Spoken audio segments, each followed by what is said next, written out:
بسم اللہ الرحمن الرحیم۔ السلام علیکم ورحمۃ اللہ وبرکاتہ۔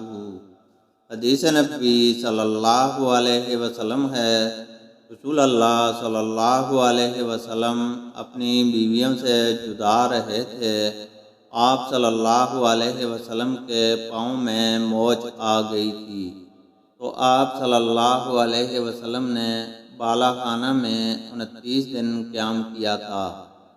پھر وہاں سے اترے، لوگوں نے عرض کیا، یا رسول اللہ، آپ صلی اللہ علیہ وسلم نے 1 مہینہ کا ایلا کیا تھا۔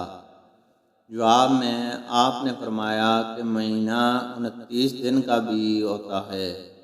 اللہ تعالیٰ سے دعا ہے کہ وہ ہمیں قرآن اور حدیث کو سننے، سمجھنے اور اس پر عمل کرنے کی توفیق عطا فرمائے۔ آمین۔